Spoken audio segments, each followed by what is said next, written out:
Hey, everybody, and welcome back to 31 Days of Indie Horror. I'm your host, Jonathan Moody, and today we have a special guest with us, Judas Booth. How you doing, Judas? I'm doing great. Thanks for having me on here. I really like what you guys are doing with film and shining a light on a bunch of really fun indie and horror films. Yeah, definitely. It's a lot of fun. I love basically trying to find the movies that we're gonna talk about. Yeah. Like that to me, like especially the ones I haven't seen, and I had not seen this movie prior to picking it.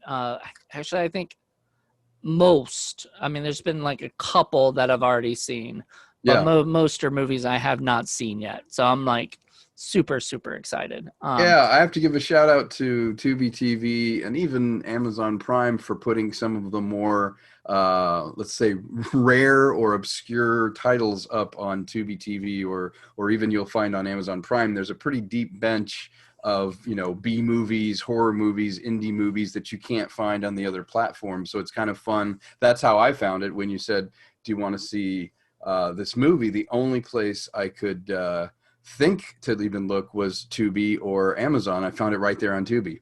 I think it's supposedly on Amazon as well, but I'm not Yeah, sure. I think it Um, is, but I found it on Tubi, and I was really surprised how many cool little films you wouldn't be able to see anywhere else is actually on Tubi TV.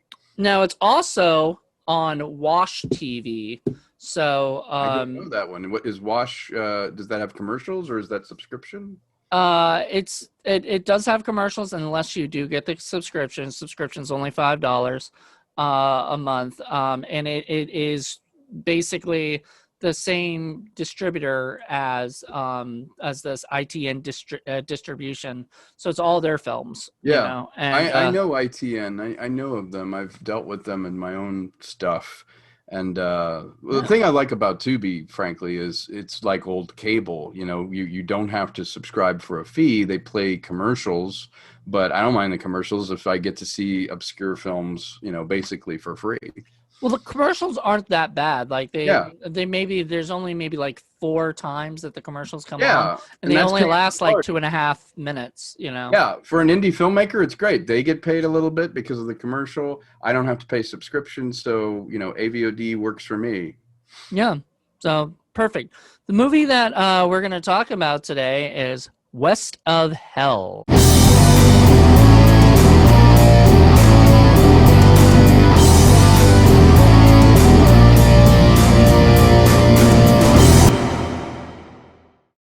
Which I assume is a riff on East of Eden. I would imagine Yes. maybe Yeah. like I think that was what they were going with on that, and you know What did you I think? well I want to start out by saying that I am not a Western fan, like period. And so when I picked this, I mean, I did it because I knew that I wanted at least one horror Western kind of thing. Uh-huh. Um, but I mean, and I think we've talked about it before a little bit, before I even watched it, about about it a little bit because you had seen it before I did. Yeah. I And watched it, I think, a day or two before you. Yeah. yeah, and I was, I mean, as I said, I'm not a huge Western fan. I'm not even a huge, like, stuck in one place kind of thing. But Frankly, who is? Yeah. right. Well, I mean, I get kind of bored. Like, I feel claustrophobic when I watch movies that take place all in like mainly one place. This movie takes place in mainly the train. Like half the movies in the train, then the other Most half, of the movies. Yeah. yeah, most of the movies in the train. And then they move to actual hell, Yeah. which I thought was pretty cool. Like, you know, it there's a couple things that I feel like it should have been established before, so we kind of got things. I mean, it wasn't hard to understand. Like, this wasn't a very complex film or No. anything.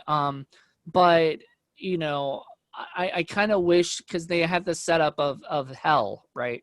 Yeah. And everything, but nobody knew that that's where they were going, right? Right. Obviously, So purgatory on a train.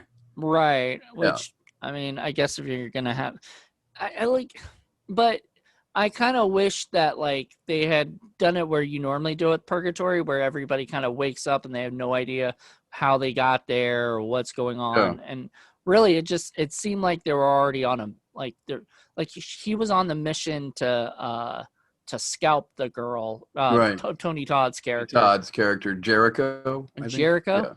Yeah. Yeah, Yeah. Sure.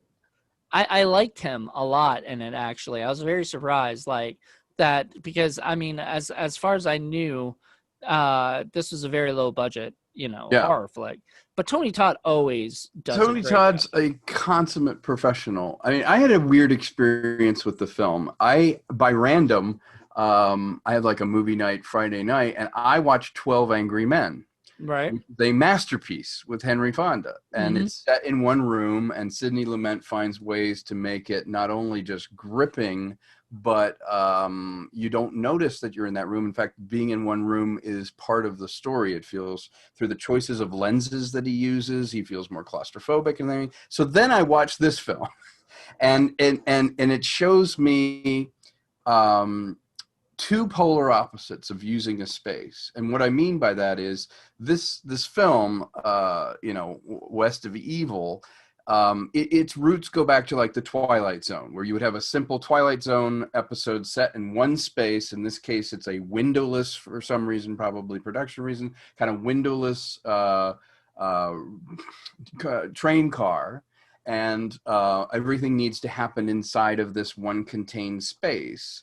Hmm. And the acting was good. Like you say, Tony Todd was good. Lance Henriksen was good. Even some of the, I think Jennifer Laporte and some of those And people were great. Michael Gerald Prescott. Eklund. I thought Yeah. Michael Eklund was great. Yep.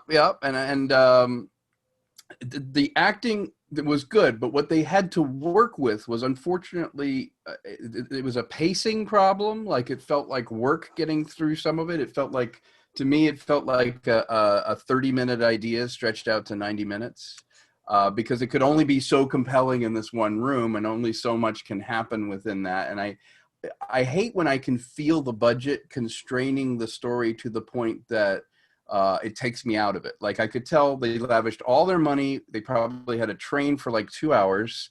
They Mm. smoked up the train, filmed the beginning and end shots with the train. And then I felt like, production wise, they probably built with flats a couple of these, container cars or whatever they were traveling in. And they're like, we have to shoot in that. We have to shoot in this pressure cooker. But they didn't do little touches like build them like flats and have someone do a little vibration on it, because there would be vibration and sound if you were traveling in a train, which would have created more tension and more movement. All you needed was somebody back there kind of moving the flat a little bit, and something in the sound design to make me feel like it was moving. So, it costs nothing to have somebody move a flat to create some motion, or in the sound design to add the sound of a train traveling, which you definitely would have heard in a 1800s train. You would have heard that motion. You would have felt that motion. So the setting was a good idea, but it took me completely out of the film because of little details that were not really budgetary, but that they just didn't bother with. Right. And I kind of agree with you on the Twilight Zone aspect Yeah. of this thing. Like, this would have been a great, like, Twilight Zone 30-minute. inspired, Yeah. Yeah. thing. Like, if they had just kept it to the idea of a gunslinger who's stuck kind of in purgatory trying to figure out how, or Making a deal with the whatever, devil. making Yeah. a deal with the devil Yeah. kind of thing.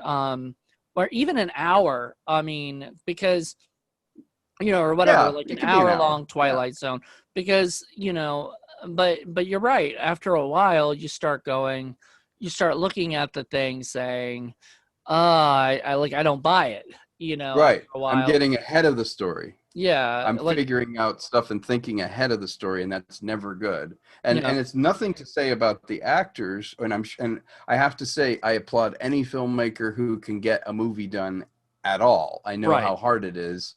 And the director of this film worked with what he had and the constraints that he had. But unfortunately, if all you have is a train car and people talking, with a little bit of gunplay, it has to be compelling staging. It has to Mhm. have a pace that keeps moving. It needs to be a little bit ahead of us as far as that goes. We need to feel, the pressure of some kind of dramatic narrative. There needs to be something that goes on. You just can't revisit little scenelets. I always felt like the movie would go somewhere, reset. They'd be like, oh, let's have a shapeshifter. That's cool. Do that, reset. Let's have a scene where he talks to the girl. Okay, we're going to have that scene. But all of it, the parts, even if they were reasonably well executed, didn't add up to a whole where you went, wow, okay, I got it. And it isn't budget, because they did it all the time in the original Rod Serling Twilight Zone, where they give you a wow moment at the end, and the reveal of, he made a deal with the devil and we were all on a train heading to hell, and each person finds out. I mean, they wanted to be Quentin Tarantino light at the beginning, where it's like they're all on a train, heading for hell or whatever, and then it devolved into ostensibly a horror or kind of torture kind of thing. And then it didn't, at the end, it just ended. Yeah, I agree. Like, the ending was pretty weak. It just ended because it wanted to end. It didn't end with the punch. It didn't end with the thing that needed to happen, or something unexpected where you and I both went, oh, that was good. And that doesn't cost anything to do. It just requires something of the script, something of the story. And you had actors that were really trying. Like, I got a shout out to, is it Michael Eklund? I think Michael Eklund was Roland in it. And he was working it. Like, he was in the scenes. He was believing it. Tony Todd was working it. But there's only so much an actor can carry in a film like this. I did like that I guess the ending set up that, like, the train's going to be starting again, like there's going to be another load of going to happen again. Right. And which could be like West of Hell Part 2. But I don't see this as like doing something as making a sequel, because like I don't think like they have enough setup where like a sequel would even be interesting enough. Yeah. Because unless they did, people in another like, generation, another thing, because this was the Western, world or whatever. What would have been cool is if they did like more like familiar characters, like if they had Hitler on a train or something. Like something iconic like that. characters. Yeah, because you really don't know anything about these people that are on the train. But it would have been kind of cooler if they had more iconic people, Billy the Kid, if they want to go Western, or something, where it would have been interesting to see like why these people would be in hell, going to hell, or whatever. Yeah. Because really, I mean, layers of find out things about them that motivated these characters. If you were going to do a movie like this, you needed to have 5 layers down, finding out things that were going on. You just can't go for the obvious, this was your daughter, or this is scalp, or this. You needed to have characters, that you initially like, that you suddenly don't like. You'd need to have a character that you think is beyond redemption, who somehow redeems themselves in a very dramatic way and has a real character change. You needed to have them challenged a lot more by the devil to make choices one way or the other, but also more quickly. I felt like because there was very little meat on the structure of the story, they needed to make things that would happen in 5 minutes needed to last 15 minutes or 20 minutes. Because had you moved through it at a pace, the movie would have been over a lot faster. Well, like we said, like if it was a short, it could have you could have put everything that you pretty much needed in that little short. Yeah, right. That would have worked. You're absolutely right. And also tonally, there was so many shifts in the tone that I feel like it was a piecemeal. Didn't you feel like the first half was a slightly different movie than the second half of the movie? Yeah, it got kind of weird because it's like these people who did not like each other all of a sudden were teaming up like that, but it was like no like shift to where they where they liked each other or anything. It's like, oh, now we're stuck in hell, so we got. So let's all band together. But there wasn't even that. Like there wasn't even like that decision of that. It was just all of a sudden like their tone kind of shifted into the, and I mean that's okay, I guess, but only if you earn a tonal shift. For me, in any genre of film, if you want to shift, if you have a horror comedy or you want to mix drama and I don't know, some kind of weird sort of satirical bent, then you better be thinking about how that tonal shift tells the story, and you got to earn that stuff from the audience, where they're like, okay, I'll follow along. I mean, the Coen brothers do it brilliantly, where it's like it starts off as an absurdist comedy and then becomes a bloodbath at the end of it, and you're along for the ride. You completely buy it. Well, I can see where, the guys got their, like, you even said like Tarantino might have been like an inspiration. Yeah. And if you think about like Tarantino light. Yeah. Hateful Eight or Django Unchained mixed together in one freaking Yeah. movie with like a horror twist, like, yeah, and which is probably the pitch. Yeah. right. Yeah. That would probably be it. Like, this is Hateful That was Eight, the pitch. meets Hateful Django. Eight on a train, like a Twilight Zone. It's like Black Mirror making a deal with the devil, and we find out something about these people, and in the end, they sort of find out something about themselves. And that was probably as far as the pitch went. They're like, okay, make that train set, Right. And it's literally a closed box.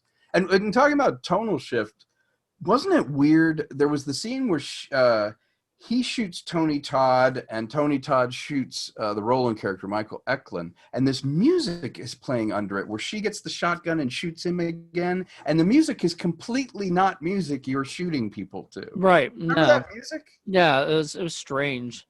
The music was like nice, weird. I don't know what they were going for. I think that might have been like she was getting her redemption in a way, like she was getting her, Yes, I didn't feel like it was earned. I didn't feel like that was her theme song at all. Like, it didn't set up musical themes for each character. It just felt like it was like, oh, we've got this music left, let's put this here. That felt weird. It actually took me out of the scene, because I'm like, why are they playing that music over these guys shooting each other? It's like playing It's a Small World, which would be funny and ironic, over some kind of bloodbath. I would probably do that in my own movie, but in this case, they didn't go far enough. It just sounded like needle drop, generic music, and I'm sure they had a composer on it. It's like having What a Wonderful World in a scene where there's like all these bloodshed happening, but not hilarious. Even a good version of it. Yeah. But see, that would be funny. That would be funny, and you would know that was on purpose. This felt like, my first thought was, I wonder if they put the wrong sound cue there. Oh. And the lack of care. I will say one thing that made me laugh out loud is when I went to look for the film as a trailer, they accidentally uploaded it without any music or sound effects. Like, they actually uploaded it to YouTube and forgot to put the music and sound. So it's and they never took it down. Jesus. No, it's there. It's still there. They never caught it. And in the comments, somebody's like, what does it say about a movie that they upload the trailer and they don't even notice it doesn't have the right sound? Ooh, that's so tough. So whoops on whoever uploaded that. It reminded me of remember the joke online where someone accidentally from the studio uploaded the Mummy sound trailer, and it was only the sound of Tom Cruise screaming as the plane's going down. Did you ever see that? No, but that sounds awesome. They forgot to put the music and the effects, so it's Tom Cruise going just by himself with a plane going down. The trailer that I happened to find for this film reminded me of that, because it didn't even have footsteps or gunshots. It was just pieces of dialogue would burst in, and then dead silence for a while, and then would go, and then the trailer ends. And I went, wow, like, did no one even involved in it watch the movie? My feeling though about it is this: there was a kernel of a great idea in the film. Right. As with all things, everything goes back to either the Twilight Zone or Tarantino. Yeah, exactly. And in this case, you had a very Twilight Zone-like premise that the actors worked very hard to make work. But my problem with West of Hell was the film didn't know what it wanted to be, and the budgetary limitations were not turned into strengths. Right. If you wanted to make it feel claustrophobic, also the train itself, I know something about trains. The train was too wide to be a train from the 1800s. They weren't that wide. They were much more confined. You think they would do some research on that? Yeah, though? the doors were wrong. You know, Maybe that's literally like a set that they've had for like a play or something. it's possible it was a play set. You can tell something's wrong because in the trailer proper, you can literally go same set, same set, same set. Every flash cut through the trailer, through the whole film, it has the same green paint and same wallpaper in every single shot.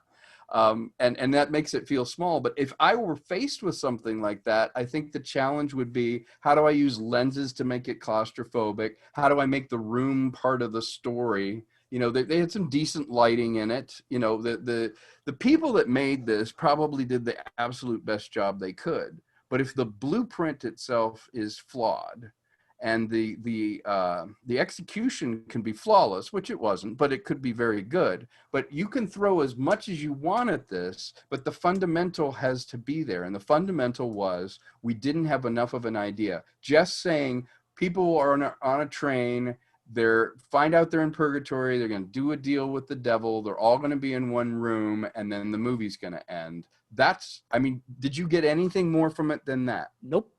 Yeah, pretty much. So, I mean, I got exactly what you got out of it. I mean, I'm not going to say that it's not like I hated this movie or anything. Yeah, I didn't hate it. I just, it's obviously something I'm probably never going to watch again. Like, yeah. I've been there, seen it. I would own it just to give, some props and money to the people. But most likely, I think you could probably find this at the Dollar Tree, kind of thing. Yeah. Because a lot of ITM movies are at the Dollar Tree, weirdly enough. They probably have a deal with them. Yeah. Which is good. I mean, $1 for people to watch, to have a movie. DVD. Great. Yeah. It's just like streaming. I mean, streaming is free, so yeah. It's a really great way to get the movie out there. But I want to talk real quick about Lance, because when I talked to you about it, you were like, yeah, he's not in it for very long. And when I watched it, he wasn't even in there for 10 minutes of the movie. He was there for maybe 5 minutes of the movie. So if you are, at the most, if you're watching this for Lance Henderson, don't, because he's literally there, and his performance is good. I mean, he's a pro. He's a pro. He does a great job. Of the story, really. He doesn't have any, like, he didn't write it or anything. So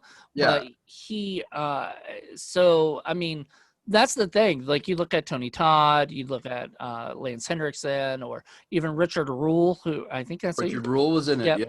From played Space. he played the conductor, and he was, I just saw him in Hatchet again. And so I adore him. So it was really nice. I was like, wait, is that Richard? Like, pretty cool. Yeah, they got decent people. They did. I mean, I hate to say it, I think probably the script was a lot better than the execution, because sometimes that happens. Sometimes that's how you get the actors and you get the people. It's like they read the script and they're like, oh my God, this sounds like it's going to be amazing. And then you think so? You think the script was better than the execution? Probably. Like, I think that they probably lost something when they were making it, because it seems like they had like you said, they had a kernel of an idea there. So I think that maybe they had a pretty good, decent script, and then it's just kind of something got lost in the making of it, because it happens a lot. The director was one of the co-writers on it, and there was another guy, Yosef, whose name I kept seeing. He was an actor in it and also produced it, and maybe the thread got lost. To me, it's interesting, because my takeaway was that I thought when it started, they hadn't gotten the script tight or had enough ideas for 90 minutes in the script to justify it. I don't think the execution was great, because I just watched 12 Angry Men, so I'm spoiled, but there are ways to make one room interesting and create movement. I didn't feel like they even changed lenses that much to create any kind of feeling in it. So if you're making a horror movie, the horror is the star. Like, the horror movies don't need stars. If they're good, the concept will bring people, or the makeup effects and the execution. With this, I feel like it had a very high concept, where it's like, well, instead of, East of Eden, this is west of hell. So we're going to make a Western set in one room in this train. But the first thing in my mind was, well, how hard would it be to get a train set, like a real train interior, or go to a place like where there are trains and, you know, have it for a week and shoot everything out. There's just had to be another way to do it. Maybe they needed the amount of control that you have in a stage. Certainly sometimes you do for sound, and if you're going to have name actors, it may have been uncomfortable. But if you're going to stage something in a pressure cooker like that, look at the masters. Look at you know, okay, look at Carpenter. Carpenter can take you in a single space or a house or a research station, and he can make it utterly compelling because so much stuff is happening and so many ideas are flowing that you don't notice that you don't have the budget to go, you know, to Bulgaria or to go here, or an exterior of a house. You don't miss it because it's been so compelling in the script. The strength of this should have been the actors, the ideas that the actors had, the execution of how they were blocked and staged, and pacing. And in a film like this, if you see it a mile away, you've lost it, because, you know, it would be like watching The Sixth Sense and knowing the end twist 60 minutes before, and then the rest of the film is just him walking around to different people reacting, and you're like, will you just get to, you know, I already know what it is, you know, because all the narrative steam has been lifted out of it once you're ahead of the film. If you the twist of be going to hell should have been at the end. Yes, that's what I'm saying. After you got that, where do you go? I know, now you're in hell, and now the audience is too. And it allowed them to turn the lights off and save money, because all of a sudden the backgrounds disappeared and you just had one Klieg light, you know, illuminating people. And I'm sure that saved a lot of money, which is a great Twilight Zone. Again, golden era of television. You could light somebody and the background would fall off to black and you'd be like, ooh, that's very noir and whatever. I'm guilty of that. I do that. When you don't have the money to light the set, you make the lights your friends. Right. But as far as this goes, having them in that purgatory, there needed to be a next level of, if you're going to do that, change the entire look of the film, change the tone, spring the reveal, then there's got to be like a next level idea above it to compel it. And it's not something where you have to throw money at that idea. You just have to have the idea. One of the characters of the story has to like reveal something, or there has to be a concept where you're like, ooh, that was good. You know, see, I was kind of hoping that there'd be like fire and brimstone or something. My other thing, like thinking about it, was how kind of boring the devil was. You know, I mean, not saying that he wasn't compelling. Lance did as good of a job as he could, but what it would have been, it would have been more interesting if the devil had been like a little bit more like the devil, you know, like I feel like, or more manipulative of them in the room, like get them, you know, going up against each other, or giving them even more compelling choices. You know, I think, doesn't she come up to him and say, if you do this, I will be your minion, you know, forever or something? There's some kind of a deal with the devil thing, but it doesn't go. And then the other guy takes it anyway. And, you know, and it's like, what? You let her off the hook. You know, but, I mean, and then she didn't want that, and I'm like, okay. I mean, I didn't understand any of that. Like, why wasn't she gonna? Because wasn't she asking for a second chance? Yes. And when that guy gives her the second chance, she's kind of like, well, don't do that to me. Like, I'm like, is that what you were just asking for? Yeah, characters don't want what they just asked for. Which, as an audience member, you get confused because you're like, you just asked for that. Now you don't want it. The other thing is, I would have loved to see like a throne for, like, whenever I imagine like, you know, one of my favorite like comedy things with hell was the movie Little Nicky with Adam Sandler, and like Harvey Keitel's the devil, you know, or whatever, and he's sitting up on a throne and everything. I'm like, that's how, like, if I were to imagine the devil, I would imagine him on a throne, kind of like telling all his demons to go do. I can understand not having a budget, but if you're gonna make a movie where you're actually gonna show hell, you gotta make it cool, you know. Yes. Exactly. Or if the filmmaker were to argue, no, I wanted him among them and I wanted him to be this unassuming Western character, then they should have had the devil be among them the entire time. You know, can you imagine how amazing it would have been in the last 15 minutes if everyone's favorite character, the one that everyone confessed to, that turned out to be the devil. And Yes. he had been among them the entire time. If I was making the film, I would have had him among it, and your alliances would be like, no, this is the guy who makes sense. This is the guy we got to stick with. And then in the last 5 minutes of the film, you reveal that out. I would have peeled everybody's character apart, and they would have been like, the one person that told the truth, the one person that you liked in the movie, that was the devil. Well, it kind of reminds me like then of the movie Devil, you know, I where haven't they're seen that. oh, well, Who's in oops. that movie? I forgot the names. It was produced by M. Night Shyamalan, but it Oh, wasn't. okay. I haven't seen it. And basically, it's about a bunch of people stuck in an elevator, Oh, and okay. one of them is the devil. Oh, I've heard of that, You but I know, haven't seen it. Yeah. but one of them is the devil. Can't tell you which. You know, Okay. I can't even remember which. I'm It's been a sure it while, has a twist but if it's him. Yeah. yeah, But see, but that's what I would have done with this film too. That's a great idea. You could visit it again just because somebody else did it. Who cares? It's all in the execution. it doesn't matter because like the idea in this one would be that they're all going like in the Yes, they're all going to purgatory. and the They're all going to hell. devil and devil that's just happens to be that bunch of people are stuck on Yeah. an elevator with the devil, which I'm surprised they didn't go with Hellevator, and I think that became They a probably title. did. Yeah. Yeah, That that was became a probably title the somewhere original else. title. Yeah, I'd love to well, see the slate where it's like elevator, take 3. yeah, and then unfortunately it becomes it's Just the the devil. devil. But the devil and what I really was disappointed by is like, I thought that was supposed to be the twist was, Right. right? Like, usually M. Night doesn't reveal, or let the reveal of the twist until the end.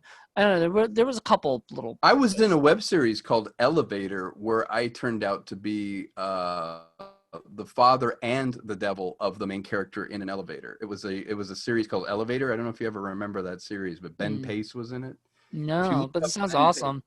yeah, it was a lot of fun, and I was his dad and the devil in it. It was about 10 years ago, 11 years ago, back when I was doing another web series. I guested on that film, on that series, and so it sounds familiar. But I think something like if you wanted an acting sort of tour de force, and you had someone like Lance Hendrickson, and you have Tony Todd, and you have all these other people, it would have been a whole lot more interesting to create an environment that was rattling along on the train, and maybe the lights go out occasionally because it's an old train, and the devil is among them, and the deals and the alliances are all made, and there's some reason why we care about all these characters. Instead, we start to peel back their histories as characters, and the story starts to unravel, and you realize, oh my God, these people are in purgatory. They're all going to hell because they actually aren't good people. And the one person we liked is the devil who's going to punish them for eternity. That would have been a great movie. It would have been great if the person was Desdemona or whatever, because she had no fucking reason being there. Absolutely That none. character was like, oh, I did nothing. That is why I'm going to hell. That is bullshit. Yeah. That is bullshit. They should have given her more meat. Yeah. The reason I think it's bullshit is because she didn't do anything because she was scared, Right. and B, because it was not her place in the world. That would definitely send her to heaven. That would definitely send her to heaven, not hell. Because she's not it's not not the like one she had a doing it. choice. Yeah. Yeah. It's not like she's doing it. So I agree. I thought narratively that was weak. If you're going to go, don't be afraid to make her do something that is worthy of that. And then we find out what she thinks is the justification, and then the justification is what got her there. Don't make it where it's like, devil. hey, I couldn't help it. I couldn't do anything, because she really couldn't. Or she happened to be the devil, like shape shifts. She should have been the devil. Yeah. That would have been great. great. Yeah, that would have been a cool twist at the end of the movie, like toward the last 10 minutes of the movie, when you reveal, oh shit, we're all going to hell, or whatever. And that's the way it should have been. But I guess, it's not what they did. Yeah. I can see that they were trying to show hell, and it's called West of Hell. So maybe they were like, let's make it. Yeah. The aspiration didn't equal the execution. I think, wasn't the screenwriter, didn't he play the Father Locke? I think it was the guy, right? Yeah. And I'm sure he had these great high ideals, and he was thinking of doing this kind of morality play set in the Old West, and they had their limitations with it. But again, I love indie film, and I don't care if there's a limitation, but it doesn't cost anything to have a great idea. And I feel like it was an almost idea, or maybe two pushed together, where it's like, well, I'm going to start with a Tarantino kind of thing of these rough characters together in a pressure cooker, but then the second half's going to be this kind of, well, we'll turn the lights out and they're in hell and they're doing this thing, and the two just didn't add up to anything. And it's a shame. You know, it is. It's a decent idea. I am a huge fan of Westerns. I didn't feel any compelling reason this needed to be a Western, Right. other than they wanted to be on a train. Even that, I mean, there are trains now, you know, Yes. still to this day. It's not But like they look that. like trains, and that would be expensive to build as a set. To build an Amtrak interior. Yeah. You're right, I guess. Yeah. So they were trying to make it look like a 19 or 18 1800s, yeah, kind of steam train. engine. So I mean, and everybody still sounded like today's, you know, dialogue. It was very contemporary. I know, which I'm just like, I mean, like you said, it did not need to be a Western. It should have been a, you know, like I said, I mean, fucking put Hitler on a train. Yeah. You know, something like that. That would be You're fucking right. funny. Right. And fun and like enjoyable, iconic characters who you know are going to hell. Yes. But like And they're all stuck on a yeah. you know, like in a very like Agatha Christie, you know, kind of thing. 12 Angry Men, like that, where each one has an argument and they start to sway the other one, and you just get absorbed in the conversations and the stuff that happens. And then you look up and like 90 minutes has gone by and you're like, wow, I'm totally invested in these characters. And I know, you know, there's Hitler and like, what's Hitler's justification? But it turns out, you know, the devil's worse than Hitler and I was on the devil's side, you know? Right, exactly. That would, oh my goodness. That would have been a great film. Well, sadly, that's not what we got, but, you know. We got a good conversation about other films that could be. You know, I'm guessing that's the best thing about doing this 31 days is like looking at all these films and kind of realizing like, you know, the potential that this did have a lot of potential, you know. This could have been a big, you know, this could have been something bigger than it was. Yeah. And I feel like you know, like you said, limitations don't matter because you can still make something cool. Yes. But you just got to do it, you know. Yeah. You got to do it the right way, and maybe it just didn't work out. I don't know. I don't think it did. It would have been interesting. I mean, this again, it reminds me of a play. You know, this should work as a play on stage in one location. It should be completely compelling. And then you say, well, what's cinematic about it? Well, I can add the visual effects. I can add some movement. I can change things with the lens or the camera movement. It feels like they did step one, which is, well, we have a script and an idea, but then they didn't workshop it out enough to where it works as a compelling play. It should be riveting. Like you could read Edgar Allan Poe on stage and you're just like, wow. That's fantastic. It's all happening. But this didn't have that. And then they didn't make it a terribly cinematic film. And what I mean by that is it was competently shot. They had light, you know, that was interesting playing on their faces and all this kind of thing. But they didn't really change our point of view or find interesting angles or shots. Or if you turn the sound off on it, you couldn't tell the relationships between the characters, which is big for me. I like to turn off my sound and I should know how everyone feels about everyone or what the power structure between all the characters are by the way they're framed, by their size in the frame, position in the frame, how they move. It should tell something. This felt like they were just filming it flat. You know, and that I agree. Yeah, that's just me as a filmmaker going, you have the chance, you can make one room interesting. Exactly. Yeah. Well, I want to thank you for coming on the show and talking about this, because I think we did get a good amount of discussion because I wasn't sure how this would go, because I knew you didn't necessarily enjoy it as much as you probably thought you would.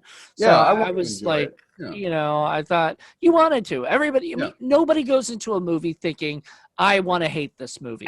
Yeah, I am going to sit here and not enjoy this. Yeah. Right. Like nobody wants that, because like, then what's the point? You want watch something else, you know? Right. Everybody wants to go in, and even if they know like the movie's going to be bad or that the movie's not going to be whatever, somebody wants to get something out of it, you know, or whatever. And I think what I got out of this is what not to do. As Yes. far as things go, like I feel like, I mean, it wasn't a complete and total like mess up. Like there was no No, and the there, actors did a good job with what they did have to work with. I felt there was commitment. editing wasn't choppy or Yeah. bad. Like the direction wasn't Yeah. exactly terrible. You know what I mean? It Like was workmanlike. Yeah. it felt like, I mean, it felt like a movie, an hour and a half long, you know, or an Yeah. hour 20 minutes, whatever it was, movie, and enjoyable enough where I watched the whole thing. Right. However, I hate to say this, probably if I weren't reviewing this movie, I would have given it about 10 minutes of the movie and I would have Yep. stopped it because it didn't It like, didn't grab you. yeah, it didn't like, it would have Yeah. been cool if there's more violence in the beginning or something kind of cool. But if you're gonna make a horror western Compelling. kind of thing, you kind of make a little bit more like violence and scariness and stuff. Yeah, or something. Yeah, something compelling that really grabs you would have helped this film a lot. The slow burn approach, which could have worked in old television, again, like Twilight Zone, but in a film like this, you're right. You made some really good points about it. The pacing is everything, and the pacing at the beginning needed to grab you to earn that slower. Mhm. Let's relax. Let's find out who these people are. Let's build some tension. But it started with that kind of relaxed. Here's a scene. Here's a scene. Here's a scene, and it didn't build a head of steam. So Yeah, you want to give up on it because you're not emotionally invested in it. exactly. Yeah. Well, I mean, I hope that when I get some of my features off the ground that I've learned what not to do as far as story wise goes. You learn Um, more from films that didn't succeed than you do from ones that did. You right, really, because like, you don't know what's wrong, if yeah. you watch the good ones. If you watch Yeah, the good ones Jaws, just work. if Yeah. you watch Jaws like a million times, you're gonna just go, okay, that's amazing. It's That's a great brilliant. film. Like our Jaws retrospective, But then we're you like, watch this is Jaws, brilliant. Jaws Yeah. the Revenge, then you go, There's where, yeah. there's where they went wrong. Yeah. And that movie has a lot of wrong in it, but I love Well, it. the plot just isn't there in this film, and then the Yeah. execution, while well earnest, and it's got decent technical on it. I think, sadly, the movie just pretty much is so middle of the road that it just doesn't hook you in a way that it should with such a great idea. Yep, exactly. Well, thank you once again, and Thank you. stick around. I'm going to chat with you after this. But everybody, thank you guys for checking this out. Tomorrow we'll have another movie. I'm not going to announce any of the movies before the next day because who knows? Sometimes things happen and people don't work out, and I have to do something else instead. That's happened to me a couple times already. This So happens. yeah, it happens. I mean, Thank you for having me on, Jonathan. yes, thank you. So, everybody, hope you guys enjoyed this. Check us out soon and subscribe to Indie Film Cafe. All right, have a good one. Bye all. Bye. Bye.